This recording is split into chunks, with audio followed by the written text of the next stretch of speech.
The Golden Sands Motel shimmered like a mirage on Route 66 in California's Mojave Desert, its neon sign a glowing golden dune that pulsed against the inky night, casting a warm yellow light across the sandy lot.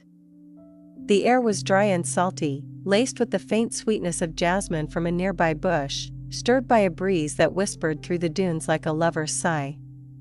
Stars blazed overhead, their brilliance unchallenged by city lights, and the distant hum of the Pacific Ocean, just miles away, mingled with the soft chirp of desert crickets.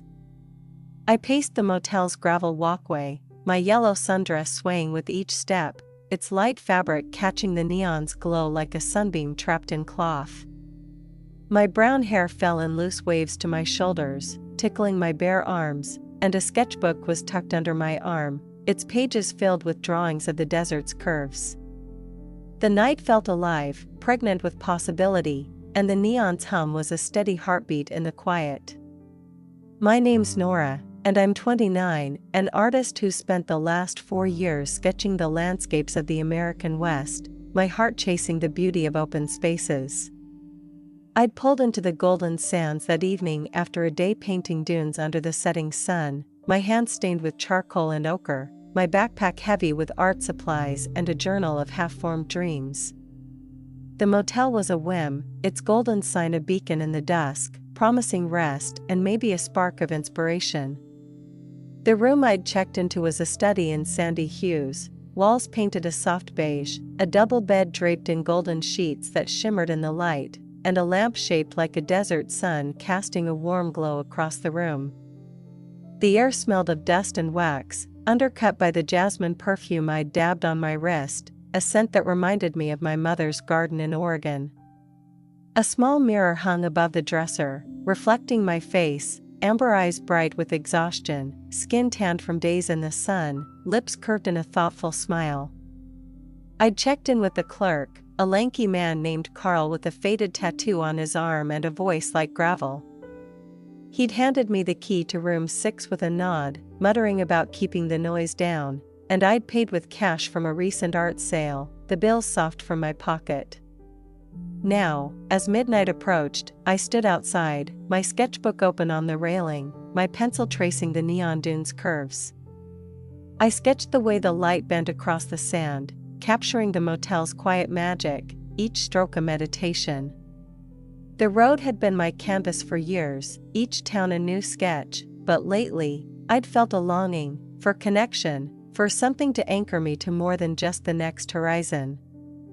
My last relationship, with an artist named Lucas, had ended in a Santa Fe gallery, his words sharp as he walked away, leaving me with a torn canvas and a heart too fragile to trust.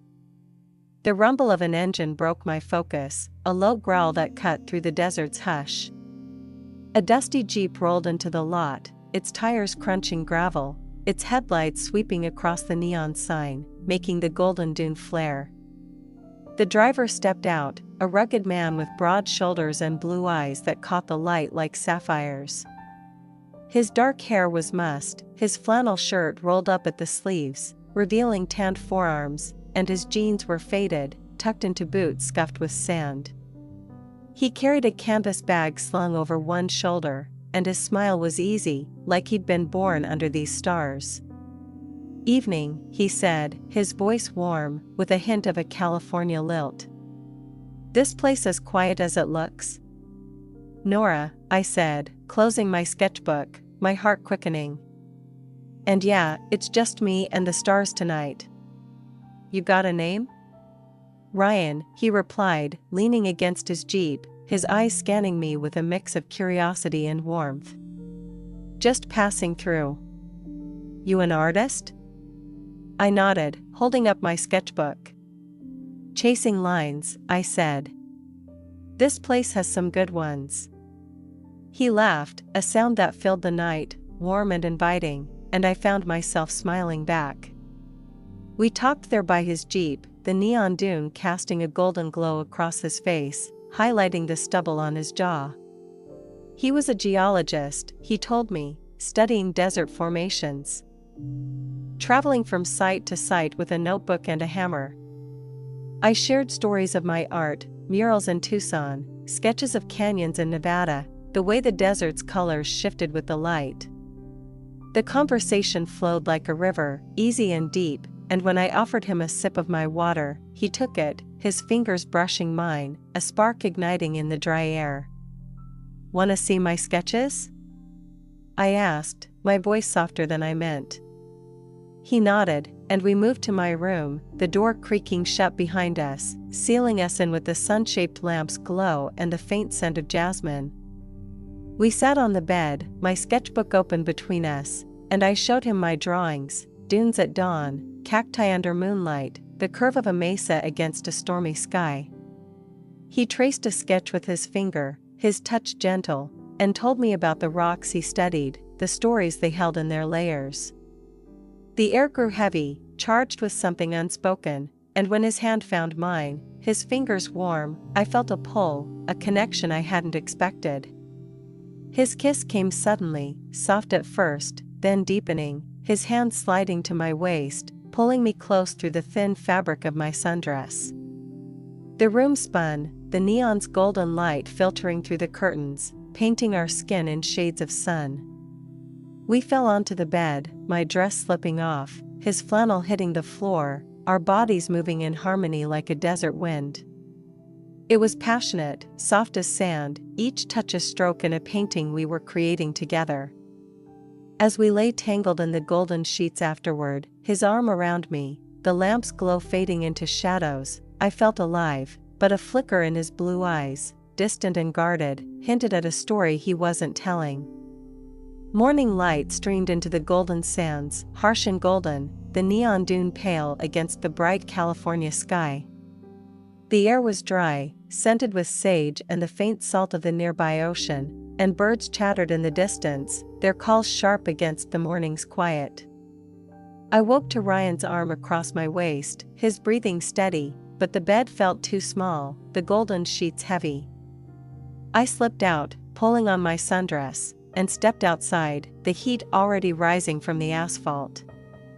My eyes caught on his canvas bag, half open on the floor, and a folded letter peeked out, its edges worn. I hesitated, then pulled it free, my heart sinking as I read the first line: "Dear Ryan, I miss you." It was signed Ellie. The door creaked, and Ryan emerged, his hair tousled, his flannel unbuttoned. "Morning," he said, his smile fading when he saw the letter in my hand. "What's that?" "Your bag," I said, my voice sharp, holding it up. "Who's Ellie?" He sighed, running a hand through his hair, and sat on the bed, the mattress creaking. "She's an ex," he said, his voice low, heavy with regret.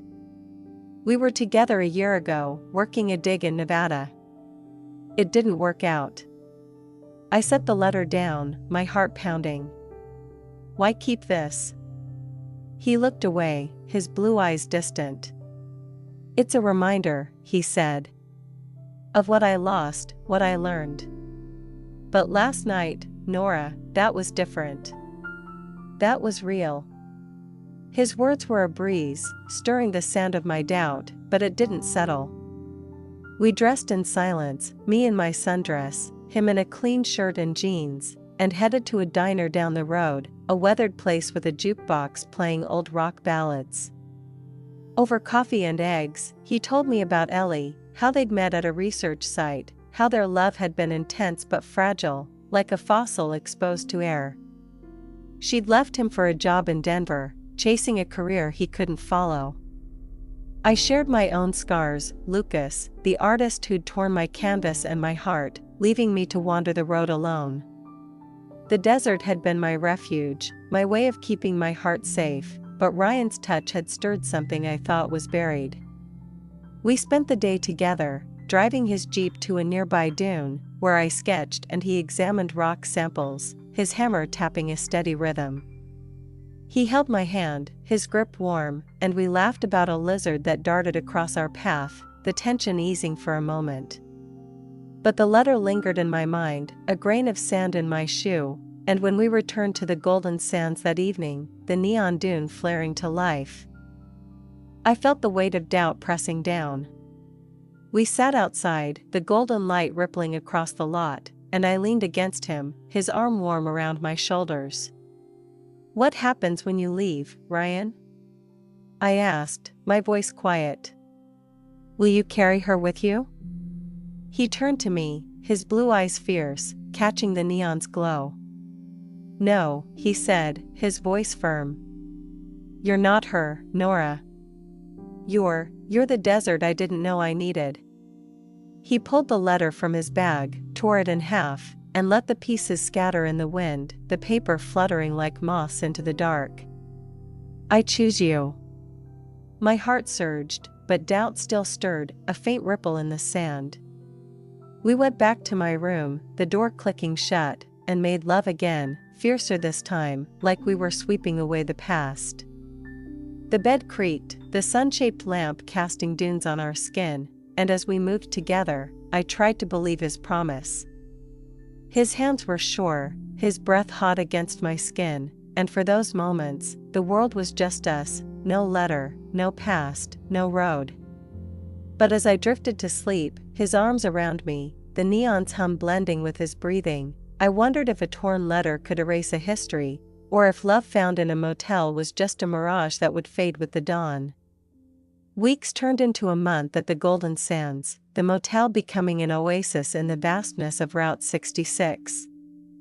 Ryan and I fell into a rhythm that felt like a painting coming to life, mornings spent exploring the desert, me sketching dunes while he studied their layers, his hammer tapping a counterpoint to my pencil, afternoons in small-town cafes, where he'd read geology journals and I'd draft ideas for a gallery show, evenings by the motel's lot, sharing wine under the neon dunes' golden glow, the sand warm beneath our feet.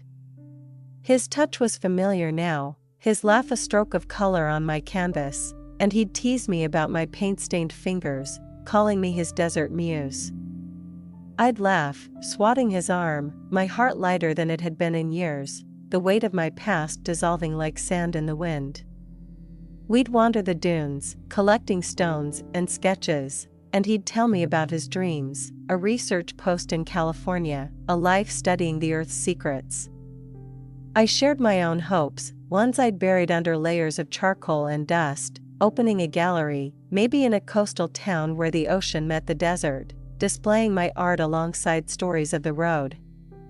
He'd listen, his blue eyes soft, and say, "You're unstoppable, Nora. Your art's gonna light up the world." His words were a brushstroke, painting a future I hadn't dared imagine, and I started planning a show in my sketchbook, pages filled with ideas for paintings of our nights, our dunes, our growing bond. But Ellie's shadow lingered, a faint ripple in our oasis, surfacing in quiet moments. I'd catch him staring at the horizon, his eyes distant, like he was seeing her face in the dunes. I'd think of my own past, Lucas, the man before him, the promises that crumbled like dry sand. I'd sworn never to trust like that again, but Ryan's warmth, his steady hands, made me want to try. I'd watch him examine a rock, his fingers tracing its layers, and wonder what stories he wasn't telling me, what grains of his past still clung to him. One night, under the neon dunes' golden glow, a desert wind kicked up, swirling sand around us like a dance. We sat by the lot, the air sharp with salt, and I couldn't hold it in anymore. "Is she still there, Ryan?" I asked, my voice shaking, the sand stinging my eyes. "Is Ellie still in your heart?" He turned to me, his face raw with emotion, the neon casting gold in his eyes. "No," he said, his voice firm, cutting through the wind. "She's gone, Nora. I was running from her, from everything, when I found you." He stood, pulling me to my feet, and kissed me, his lips desperate and sure, tasting of wine and resolve. "You're my oasis," he said, his hands framing my face, and I felt the truth in his words, a wellspring that drowned my doubt.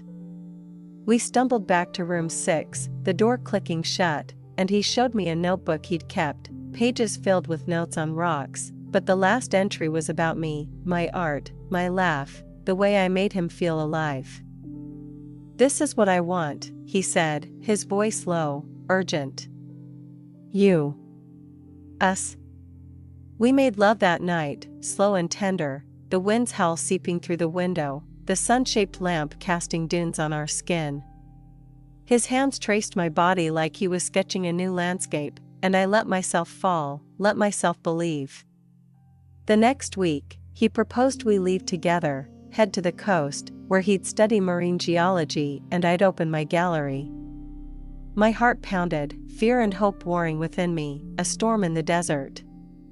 I thought of the road, the motels, the life I'd built to keep moving, to keep my heart safe. But Ryan's hand in mine felt like home, like an oasis in the sand, and I nodded, my throat tight with tears. "Okay," I whispered. "Let's do it."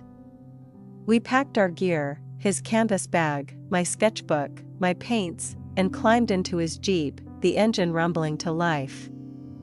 The Golden Sands faded in the rearview mirror, its neon dune a memory against the dawn, the desert glowing gold in the rising sun. Route 66 stretched behind us, but ahead lay the ocean, wide and uncertain. His hand found mine, his smile steady, his blue eyes bright with promise.